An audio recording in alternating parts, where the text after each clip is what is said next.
On behalf of your signature courses, I'd like to welcome you to the 8th annual University Lecture Series. This University Lecture Series is unlike anything that happens anywhere in the country, where we bring a significant fraction of the freshman class, the best class at UT Austin, in my opinion, together to listen to the best faculty this campus has to offer. Tonight, we are going to hear from leaders in the area of healthcare, and we're going to examine healthcare from a number of different points of view. From, believe it or not, mathematical modeling of what happens in the spread of disease. We're going to hear about ethical questions that naturally arise when it comes to healthcare, and we're also going to hear how inventions can help change the way healthcare is delivered and what can happen. So first off, tonight it's my extraordinary pleasure to announce Jim McGinity. Jim McGinity has been a faculty member at UT Austin for almost 37 years, and I've known him for quite a few of those years. He is an incredibly unassuming scientist, but the impact of what he has done has been profound. So please join me in welcoming Jim McGinity.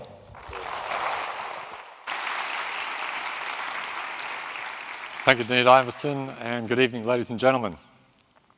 During the next 15 minutes or so, I plan to discuss some of the discoveries and inventions made by students and faculty in the College of Pharmacy that we hope will improve the health and well-being of our fellow citizens. What you see on the screen here is the top section of an issued US patent, patent number 6,488,963. The co-inventor on this patent is Feng Zhang. We recruited Feng Zhang earlier this year, and prior to that, he was a senior scientist at Gilead Biosciences in Foster City, California. When he was a graduate student here, he won one of the best dissertation awards. This patent is often referred to as the 963 patent. In fact, most patents are referred to by the last 3 digits of that patent. The patent is titled Hot Melt Extrudable Pharmaceutical Formulations. It is assigned to the University of Texas System, mainly because I was a faculty member and Feng Zhang was a graduate student. So the Office of Technology Commercialization licensed this to a pharmaceutical company, Purdue Pharma. And they use this patent to protect their extended release OxyContin product called OxyContin. And most of you have heard about OxyContin.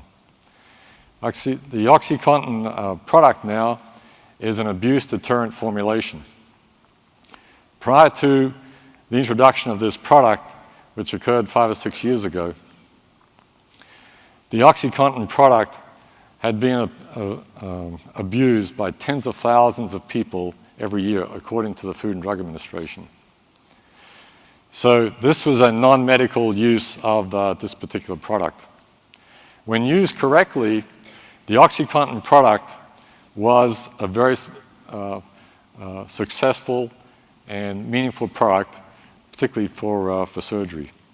However, these people that abused the product would simply crush the tablet up, and through snorting the dry powder or by extracting the active ingredient in water from that particular product, they would then inject that into their bloodstream. And so numerous deaths were caused by that particular, from that particular product.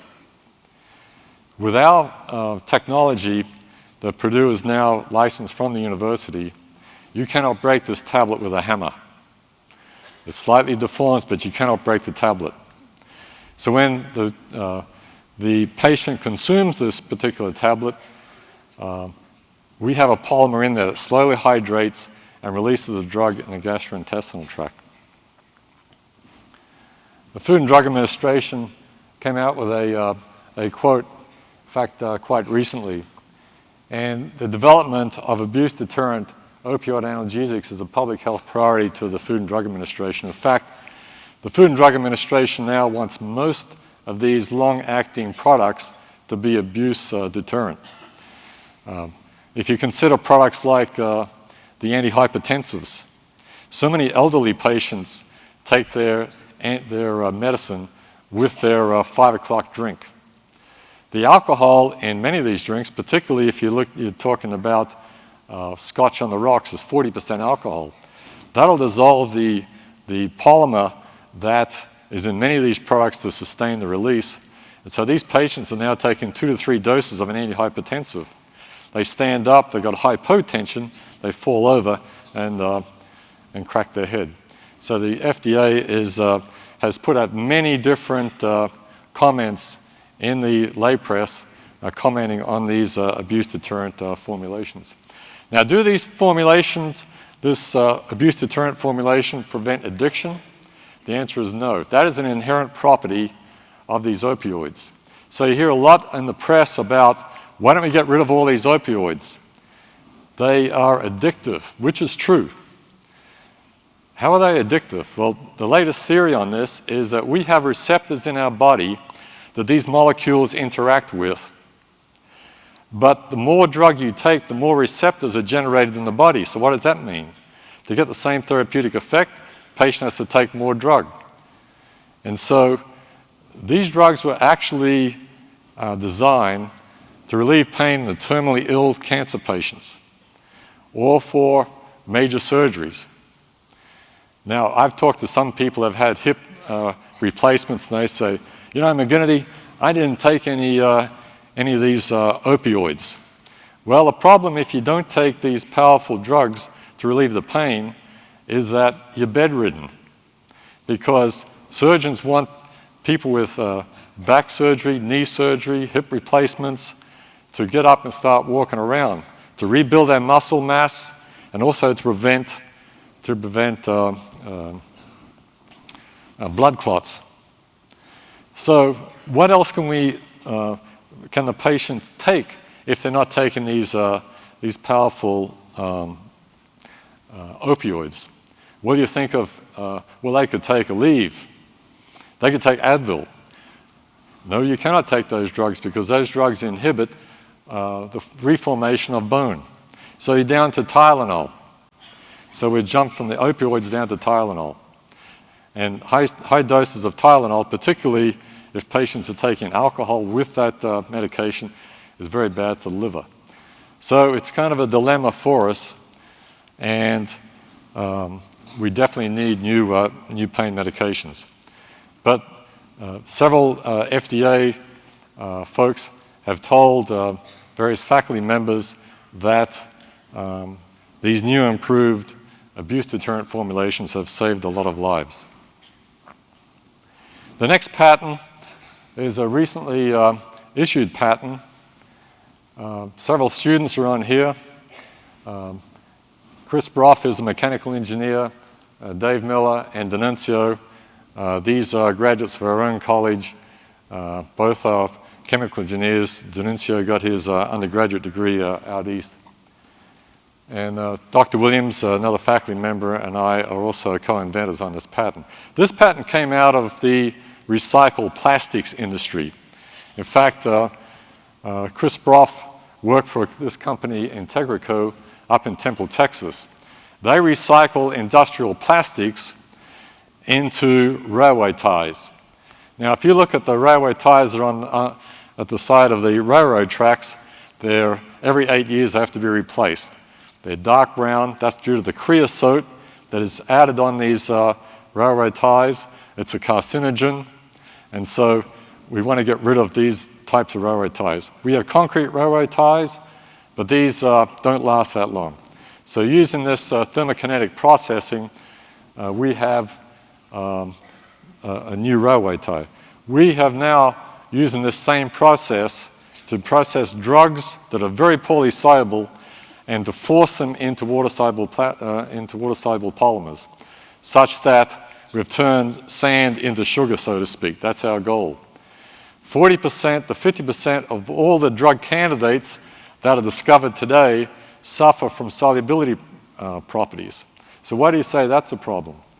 Well, the absorption of drugs basically takes place in the small intestines. The intestinal transit time is 4 to 6 hours. Drugs have to be in solution to be absorbed. If they're not going to go into solution, they go in the mouth and not excreted out the body, and they don't have any therapeutic effect. If you look here, this is a picture of the Taj Mahal. Calcite is one of the main structural materials used in the Taj Mahal, which is basically calcium carbonate. The solubility of calcium carbonate is 15,000 nanograms per mil. The solubility of itraconazole, which is an antifungal agent that is used to prevent fungal infections in lung transplants, solubility is 1 nanogram per mil. 1 nanogram per mil. Using this thermokinetic processing called kinetisol that we have the equipment in the College of Pharmacy, we can make soluble forms now of itraconazole. We have also made soluble forms of many other drugs, anti-cancer compounds and others that before would not have, you would not have seen the therapy effectiveness in patients because of solubility issues. Okay, this invention hasn't been approved by the Food and Drug, by the U.S. Patent and Trademark Office yet. It's pending.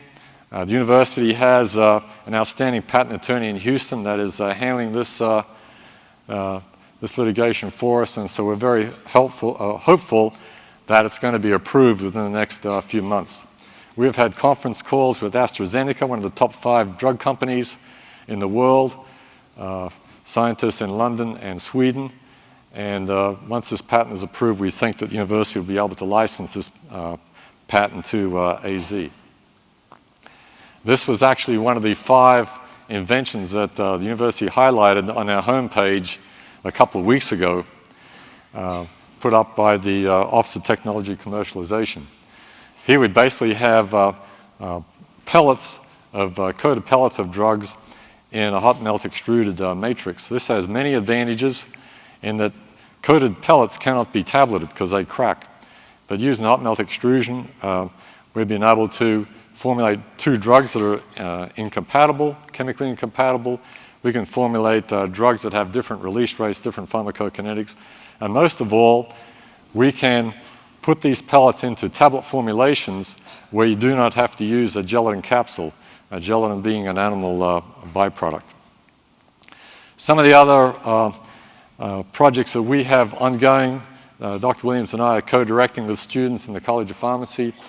We are currently working with local neurosurgeons with implants that are going to be placed in the brain following surgery that will slowly release anti-cancer compounds to clean up any leftover cancer cells that are in the brain after the tumor's been removed.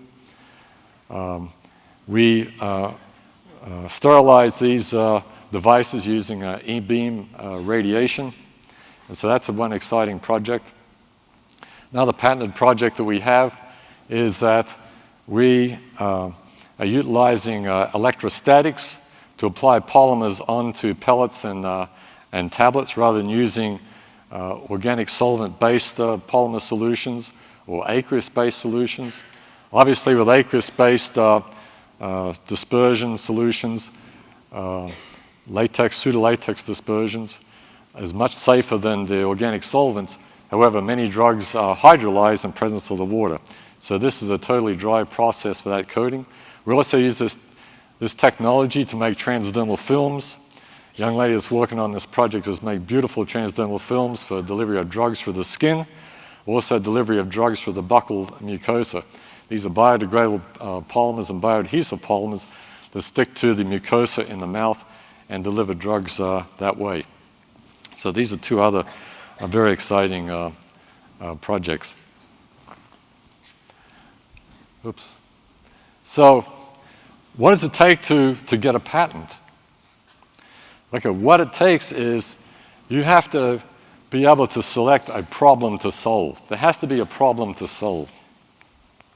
That's the key to having a patent. And so In other words, where is the unmet need? Where is there a need out there that someone can recognize that that problem has to be solved? And what has been said often is that the person who asks the question is sometimes more important than the one who solves the problem. And we've seen that in the College of Pharmacy when we have scientists from the biotech companies, from the pharmaceutical companies, come and visit Dr. Williams and I to discuss their problem. And some of these problems are very, very interesting. And if the problem can be solved, it's going to be a very interesting product. And so they come with these very interesting problems for us to solve. Sometimes I look across the table at Dr. Williams and I can see from the glint in his eye that light bulbs are going on for both of us. We know how to solve that problem. This doesn't always happen. But we've seen some very interesting problems come our way. On the other hand, we've come up with some problems ourselves that we still don't have the solution to. Let me give you an example. Right now, there's a large number of people that have tattoos. They want these tattoos removed. So how are tattoos removed? Well, there's laser surgery. There's other types of plastic surgery. There's also some chemicals where you can have a chemical skin removal, all of which are not attractive to people, particularly when they want these tattoos removed from very sensitive parts of the body. Okay, so we've recognized that. Do we have a solution for that? No, but we're thinking about that. We're working on that. That's a multi-billion-dollar solution if somebody can come up with that. So there are lots of problems out there, lots of problems to solve, and it takes a lot of thought, and someday a problem like that could potentially be solved. So let me just wrap this up by wishing you well for the 4 years at the University of Texas. We're glad you're here. Work hard, make us proud. Graduate in 4 years. And you'll do that if you work hard and don't keep changing majors every semester. And remember one thing. What starts here changes the world. Thank you for your attention, and welcome.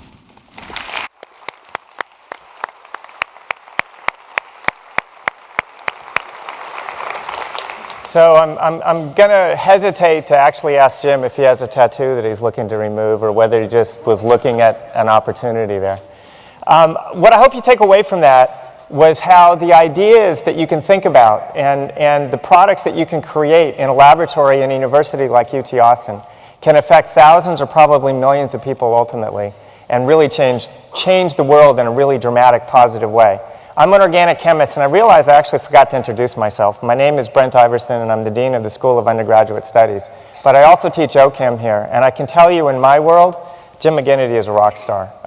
Most scientists are happy if they have one patent that does something in their entire career. And he just told you about 3, and he's got some other things he isn't even talking about that are going to be just as important. It's my extraordinary pleasure now to introduce our next speaker. Lauren Ancel Meyers is a mathematical biologist. You've probably never heard that before. She's the director of the Division of Statistics and Scientific Computation here at UT Austin.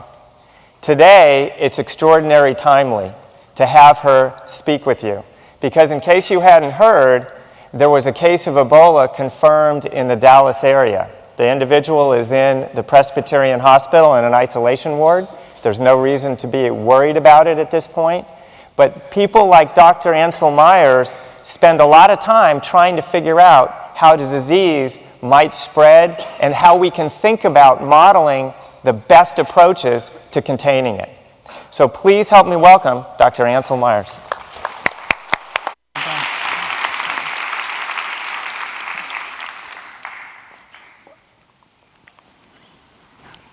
Good evening, everyone, and welcome to UT. Indeed, as you have heard, Ebola is spreading across Western Africa at an unprecedented speed. Just last week, the WHO told us that there have been at least 3,000 deaths in this outbreak, And the CDC issued a forecast that there could be as many as 1.4 million cases by mid-January if we don't intervene more effectively. And then today, our first importation into the United States in our own backyard in Dallas. This is a nightmare. It is a horror movie come to life. And sadly, it's not the only one of its kind. You may not know this, but malaria, a disease that's caused by mosquitoes, that's spread by mosquitoes, kills approximately 1 child per minute in Africa. Tuberculosis and HIV, each one of these diseases will claim 1 million or more lives just this year alone. And right here in our own backyard, garden variety flu, the winter outbreaks of influenza we experience every year, they kill somewhere between 3,000 and 40,000 people in the United States. 3,000. That's our total death toll due to Ebola so far. And the thing that is most worrisome is the threat that we'll have a new and deadly strain of pandemic influenza introduced into the human population in our lifetimes, sweeping across the globe, killing tens of millions or even hundreds of millions of people within a few short months. And that's actually what happened in 1918 and could very well happen in the foreseeable future. All my life, I've been terrified, fascinated, profoundly curious about epidemics, how they spread, how they kill, and how we can stop them. And this passion led me to my career. I'm not a doctor or a nurse on the front line, but I'm a scientist and a teacher at the best university in the world who has always loved mathematics and using math to solve real-world problems. And that's exactly what we do in my lab here at UT. Working with a large number of undergraduates, graduate students, postdocs, faculty colleagues, we use math and statistics and high-performance computing to address 3 basic questions. Where are diseases spreading today? Where will they spread tomorrow? And how can we stop them? So the first question, where are diseases spreading today? Well, disease surveillance systems are designed to detect and track diseases all around the globe as quickly and accurately as possible. Traditionally, public health agencies like the CDC have relied on doctors and hospitals to basically tell them what they're seeing. For example, this is a map of the US's influenza surveillance system. Each of those spots represents a doctor or clinic, a hospital that reports to the CDC every single week how many cases of flu they treated. These systems work well. We use them for lots of diseases, but they could work better. You can see from this map that there are geographic gaps in coverage, and we find that particularly in socioeconomically challenged areas. And then there are critical time lags between when somebody becomes infected, gets sick enough to go to the doctor actually writes up the report, submits it to the CDC actually processes and analyzes it. It can be days or even weeks between that initial infection and the CDC realizing that infection took place, and meantime the outbreak has continued to spread. Well, all that is about to change. Thanks to the information explosion of the 21st century, disease surveillance is undergoing a revolution. Very soon, public health agencies will be able to see in real time who's walking into every emergency department in the country and with what symptoms. Already, we can see who is searching for disease-related terms in Google. The scenario is you get sick, someone you know gets sick, and you search for information.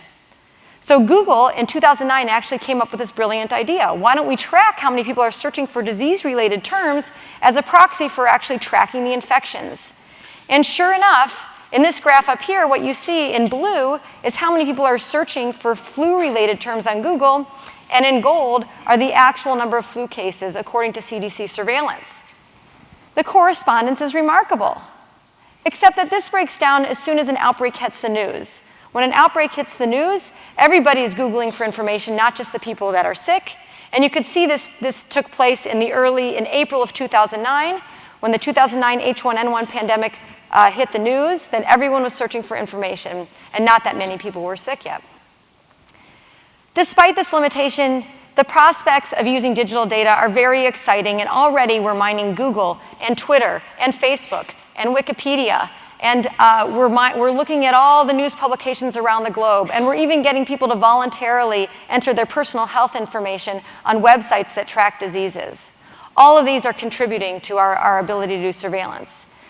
And in my lab at UT, we work closely with public health agencies at the state of Texas, the CDC, Department of Defense, to help them improve traditional surveillance and figure out how to harness this gold mine of digital data so that we can track and detect diseases even more effectively.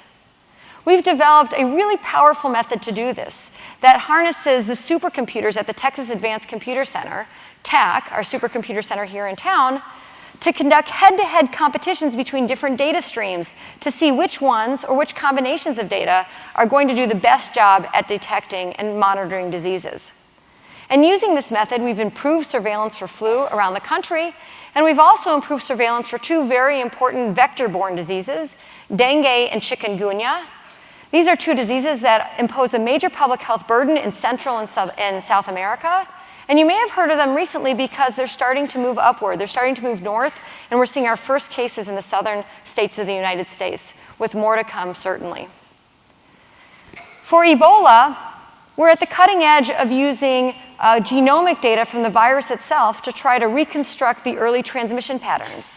That's what you see in this image here. The circles represent some of the first cases in Sierra Leone, and the connections between those circles, the arrows, show the chains of transmission that we were able to reconstruct by looking at the genomic data. Question 2, where will diseases be tomorrow? When I wake up in the morning, I open my iPad, I check the weather, hoping for rain. Where do those beautiful and detailed forecasts come from? Well, they come from really complex mathematical models that are born out of centuries and even millennia of climate science that are made possible by the abundant volumes and volumes of data coming from satellites and weather stations positioned all around the globe, and from massive supercomputers that are dedicated just to crunching the numbers for weather. Compared to weather forecasting, disease forecasting is in its infancy. So where does the CDC come up with a forecast that there may be 1.4 million cases of Ebola by January 20th? Well, we do know something about how diseases spread, and we've been studying it for centuries now. If you can tell us how the disease spreads, is it waterborne? Is it foodborne? Does it spread via mosquitoes? Or does it spread through direct contact with bodily fluids like Ebola? If you can tell us how contagious it is, how long between becoming infected and then becoming contagious to others, we can take those quantities, those rates, put them into mathematical equations that do a pretty good job of telling us how an outbreak is going to unfold. How quickly will the number of cases increase? When will the outbreak peak? When will it subside? The difficulty is, though, we often don't know what those inputs into the equations are. The current Ebola outbreak is a perfect example of this. This is an unprecedented outbreak. We've never seen one this big. We've never seen one this urban. The cases we're seeing may only be a slice of the outbreak. There may be many more cases out there that are not being reported. And there may be some people who are being exposed to Ebola, not actually getting sick, but being immunized so that they are then protected against future infection. Because of all these unknowns and several other unknown factors, we have to take the recent forecasts with an enormous grain of salt. And if anything, I think maybe the recent forecasts are over-projecting how much Ebola we're going to see in the coming months. So if it's so hard to forecast Ebola, and we don't know the inputs, where should we start? How can we start getting good at forecasting diseases? Well, one good place to start is with influenza. We have decades and decades of experience and data from which to learn. And in fact, last year, the CDC held a Predict the Flu competition. It galvanized 20 of the best research groups, both in academia at the best universities in the country and in the high-tech industry, to put their fanciest models, best data, superest computers to work at trying to forecast 4 things. When is the season going to start? When is the season going to peak? How many people will be infected with flu at that peak? And when will the season subside? And in the 4 or 5 months of the contest, a new field was born. And new methods were developed and improved, and we had an enormous amount of progress with 20 of the best groups in the country all fighting to do well. Well, the work has only just begun. Here is an example of one of the typically fairly good forecasts that came out of the contest in green. We do pretty good at predicting the beginning and the end of the season, but despite all we know about flu, we do still quite a lousy job of figuring out when the season's going to peak and how high that peak is going to be. So it's an exciting and quickly moving endeavor, and we're always looking for quantitatively minded students to help us and join in the effort. Let's turn to the third question and final question. How can we stop deadly outbreaks? And specifically, how can we use math to help us? Well, unlike other areas of science, understanding the spread and control of infectious diseases is hindered by an inability to conduct controlled experiments. I can never go out and test whether vaccinating one age group is going to save more lives than vaccinating another age group, because I'm certainly not going to introduce a deadly disease or even withhold potentially life-saving interventions during a naturally occurring outbreak. Computer models, mathematical models allow us to conduct the kinds of experiments virtually that we would like to do in the real world but can't do in the real world. For example, this is a video of a model that we developed in the early days of the 2009 H1N1 pandemic. What you see is a deadly strain of flu spreading across the United States. As cases increase, you see these pie charts turn green. When infected people travel from one city to another, you see a red line arc across the country. And if you squint, you might see little purple bars next to some of these big cities, representing how many drugs are available and showing how they're being depleted as doctors are prescribing them to save their patients' lives. We developed the model that you see here when we were working with the federal government to address a very time-sensitive question in the very first few weeks of this epidemic, this pandemic. And the question was, how do we use our strategic national stockpile of antiviral medications to slow the pandemic and save lives until we can develop a vaccine? At the time, there were 80 million courses of the drug, and we needed to figure out how best to use those to protect a population of 300 million people. And so what we did, again using the supercomputers at TAC, was we built a model and very rapidly evaluated hundreds of millions of possible distribution schedules. And we were able to provide for the federal government recommendations for which sorts of schedules would be most effective, and we were able to effectively communicate what our model was assuming and why the different schedules might play out in different ways using this kind of visualization software. In this way, we were able to help inform some critical decision-making at the highest levels in a really time-sensitive situation. Since 2009, my lab has developed a whole toolkit of web-based decision support tools that are available to the state of Texas and to policymakers across the country to help them figure out how best to use limited resources to save lives and slow the spread of outbreaks. For example, how best to use vaccines or drugs, how best to use limited hospital resources like personnel or ventilators to save lives in the ICU. And when and where to use what we call non-pharmaceutical interventions, like when should we close schools to slow an outbreak. What you see in this picture, this photo here, is one of my former graduate students demoing the software in the TAC visualization lab, which is right here on campus in the Peter O'Donnell building. And in the audience, there are representatives from the CDC and the NIH who are checking out our sophomore who came to Austin, our sophomore. And if you haven't been to this university gem, if you haven't seen the visualization lab, you should go and check it out. In this lab, there are walls of high-definition monitors, and researchers of all stripes use it to get critical visual insight into their systems, from the inside of an artery to the entire cosmos. Finally, I will leave you with an example of how we've used mathematical modeling to save lives and save money on the other side of the globe. In Zimbabwe, there are over 1.2 million people infected with HIV. There is a waterborne parasite called schistosomiasis. When women and girls are infected with schistosomiasis, it makes them more likely to become infected with HIV. So we asked the question of whether or not treating people for schistosomiasis would be an effective way to slow the HIV epidemic. We built a mathematical model that captured the complex interplay between these two diseases, and we found that even though mass treatment of school-aged children for schistosomiasis is very expensive up front, in the long run, over 10 years, it's expected to prevent 80,000 new HIV infections and save $63 million US. In this era of global change, of emerging and re-emerging deadly diseases, access to good information, rational decision-making go hand in hand with our desperate need for new drugs and vaccines. And the kinds of modeling and data analysis that I described to you today really can help to save lives, particularly when researchers build strong collaborative bridges with public health. And as more curious and innovative students like yourselves take up this charge, the world will benefit. So thank you very much, and thanks to the many people who are involved in these efforts and to the funding agencies who make this work possible.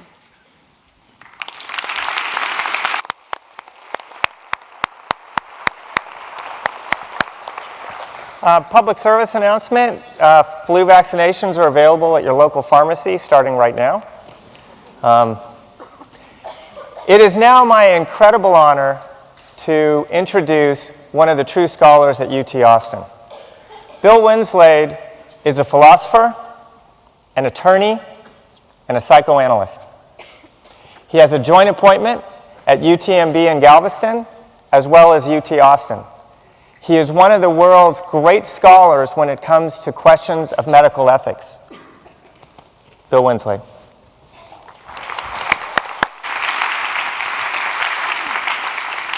Thank you, Brent. It's a pleasure to be here and a privilege to address this large audience of freshmen and others.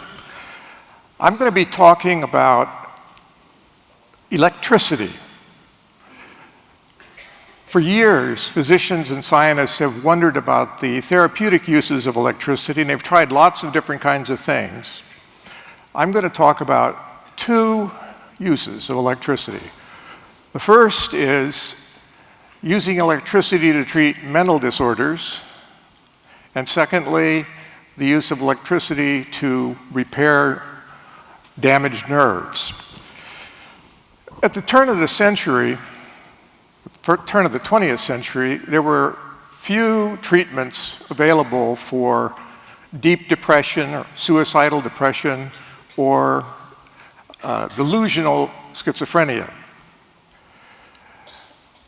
People that suffered from these mental disorders were typically placed in asylums where they were restrained but weren't really effectively treated or cured. Or if they were taken care of at home, they were very disruptive, and families were often shattered by people with serious mental disorders. However, in Rome, there were investigators that were working with electricity to see how it could be used to help people with brain and mental disorders. They had been experimenting with pigs, but that wasn't telling them what they needed to know, so they began to speculate, well, we need to have a human subject that we can try using electricity to treat his illness. As it happened, a delusional schizophrenic came down to Rome, was walking down the street past the laboratory where the researchers were conducting their work, and they heard him babbling incoherently, and somebody grabbed him off the street and brought him into the laboratory. At that point, in 1938, they attached an electrode to his forehead and used a low voltage electrical shock for just a moment to see if it would help him. After the first application, they felt that they really needed to do a little bit more. But before they could do that, he said, no, not again, it will kill me. Well, they didn't pay any attention to his protest, and they gave him another treatment with the electricity at a slightly higher voltage and lasted a little bit longer. And after it was over, he didn't remember what happened. And when they asked him, well, what did you think? What do you think happened? He said, I don't know, I must have been asleep. This was the beginning of a widespread use of electrotherapy in Europe and the United States. And in the early years, electroconvulsive therapy, or ECT, was used to try to help people with deep depression or schizophrenia. And electrodes were placed on both sides of the patient's head, and the electricity would pass through their brain. It turned out that when they first tried this, they would hold people down because they would have a seizure, something like an epileptic seizure, except this was caused by the electricity, not by the physiological brain disturbance of epilepsy. So this wasn't very effective because people would be thrashing around. Sometimes they would have fractures. Sometimes they would bite their tongue. So as the technology evolved, the first slide, you can see that the patient is lying quietly because ECT was administered to patients under general anesthesia, so they weren't aware of what was happening. And they also were given muscle relaxants that would prevent them from having thrashing movements or fractures. And they would have just one finger cut off from the muscle relaxants, and when the seizure occurred, the finger would twitch. It turned out that ECT really did help people with deep depression or delusional schizophrenia, but it was so successful in these areas that physicians and psychiatrists immediately tried to use ECT for all kinds of other mental disorders for which there was no real indication that it would be useful.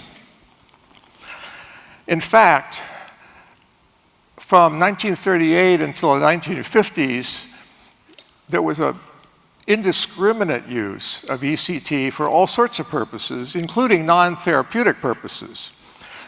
Mental hospitals in the United States were very crowded in that period, and a lot of the patients were disruptive. It turned out that if you gave ECT to disruptive patients over a period of, say, 3 treatments in a week, they would wake up from the general anesthesia, and by the time they'd had 3 treatments, they would be sort of zonked out, and they were easily managed, even though it wasn't providing any therapeutic benefits.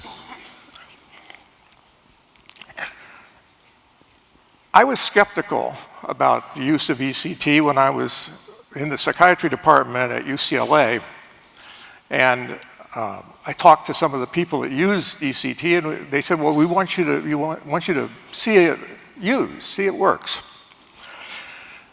It turned out that a 80-year-old woman in Los Angeles had moved out of her house into her car behind the house because she had a delusional belief that it was unsafe to be in the house.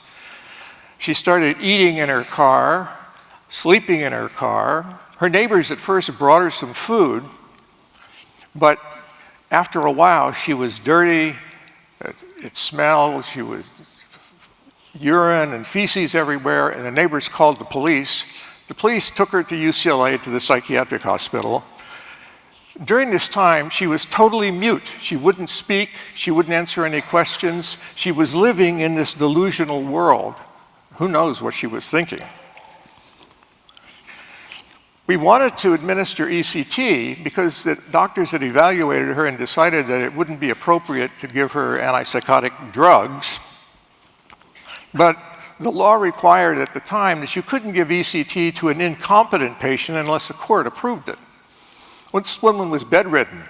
So I called the judge at the mental health court and said, would you come to the hospital to evaluate this woman so we can proceed with the ECT, because it's clear that she's incompetent.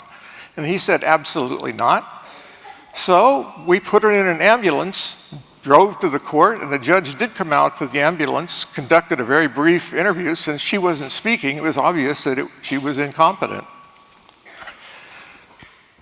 After several treatments with electroconvulsive therapy, this mute, delusional lady started talking.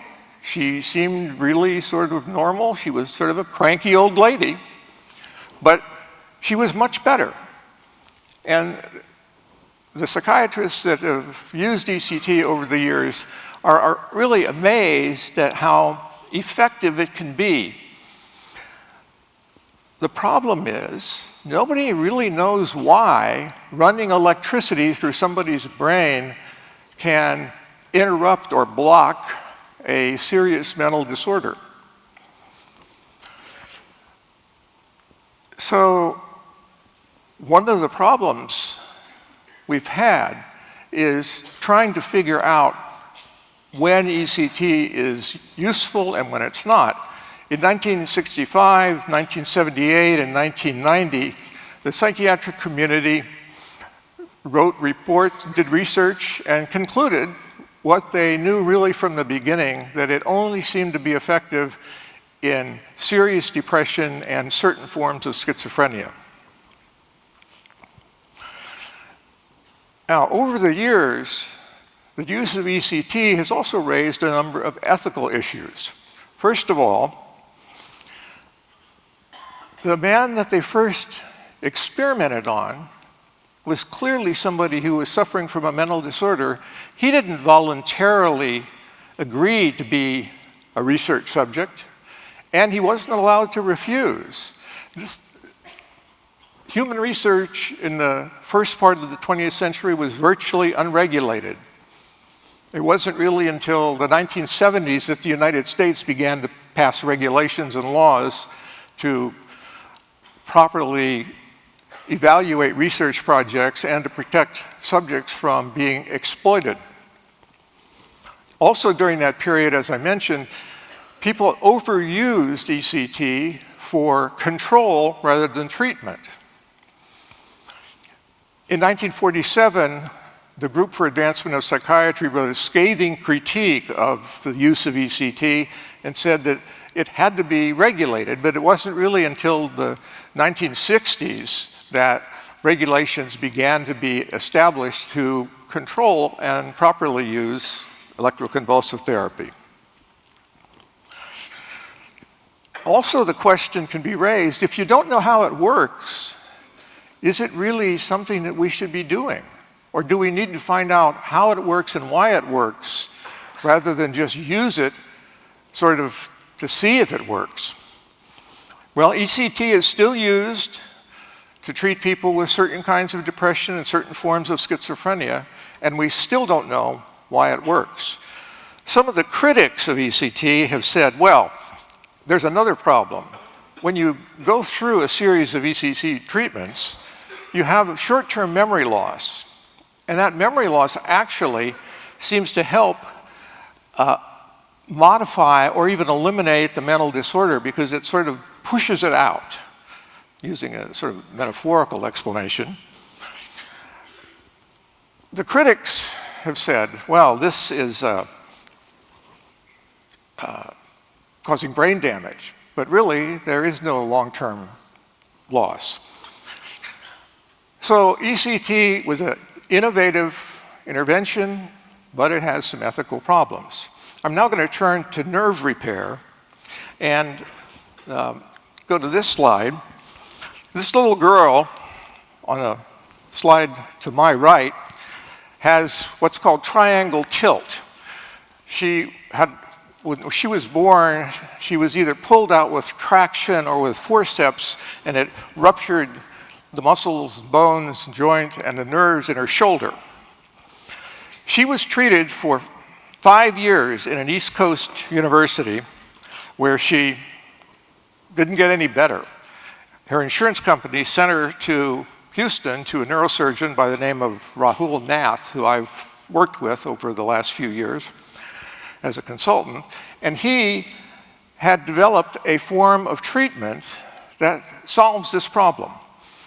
The trick was, once he fixed the bone and the muscle and the joints, he took a nerve from another part of her body, transplanted it into her shoulder, and then one of the tricks is that he gave it a brief electric shock to initiate the function of the nerve, and as you see on my left, she was much better.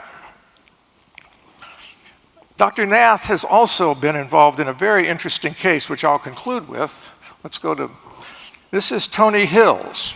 In 2003, he was recruited to UT to play football. But in his last high school game, he was playing tight end at the time. He caught a pass. He was hit high by one defender and low by another. They blew out his knee. His ligaments were gone, and they blew out the nerve in his knee that allows you to raise your leg and move your foot. He and his mother went to 5 different orthopedic surgeons seeking help, and they all said, not a thing we can do. He's probably never going to walk again. He certainly will never play football.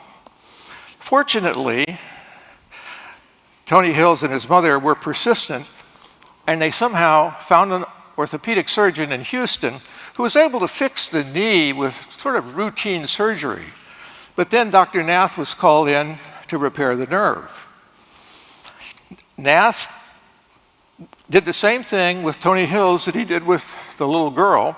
He took a nerve from another part of his body, cleared away scar tissue, transplanted the nerve in the knee, and a year later, Tony Hills was playing football at UT. He played for 4 years. He became a star in his junior and senior year. Actually, because he had laid off for a year, he had gained some weight, so he stopped playing tight end and he became an offensive lineman. He was 6'5", weighed about 260 pounds at this point. He played at UT, and in 2008, he was drafted by the Pittsburgh Steelers, played in the Super Bowl. He's still playing in professional football, and he's never had a knee problem since. So sometimes electricity is a therapy, sometimes it works, sometimes it's not used properly, but there were some, just briefly, let me mention some ethical issues that this case raises. Old habits and bad habits die hard, and unfortunately some surgeons just keep using the same techniques that they've used in the past even though they don't work. Dr. Nath created a treatment for the nerve damage, both with this girl and for Tony Hills, but because of the competitiveness of surgeons, they don't want to use what he uses. But Nath took this case on, and he engaged in what is called supererogatory work. He went beyond the call of duty. He not only solved the problem, he did it for free. And he's proud, rightly so, for being able to help somebody where other people have failed and in some cases didn't even try. So it is possible with creative interventions and ethical appropriateness to solve a lot of medical problems. Thank you very much.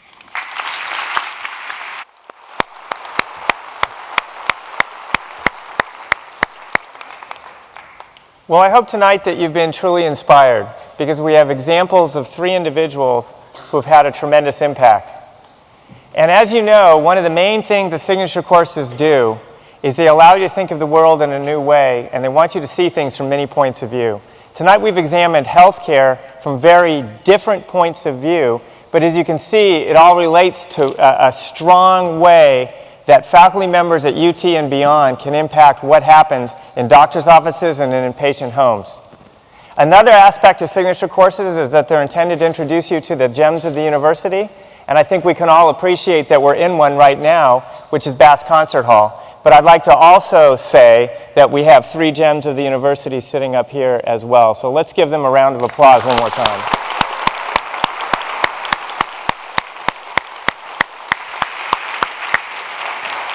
I would like to acknowledge the Audrey and Bernard Rappaport Foundation for support of this lecture series. And I want to leave you with the following thought. You've seen the way ideas that start in the minds of faculty members or their students really do have an impact. So what's that motto that you've heard too many times already and you're going to hear a whole lot more about UT before you leave? Okay, this time with a little enthusiasm. There's a lot of people in here. Okay, what? Tomorrow morning, before you go to class, you look in the mirror I want you to say that, because it's true. Good night, and I will tell you that they are going to be available. You can talk to them as long as you want. They're going to go backstage, but they're going to be right down here for you to talk to. Thank you very much.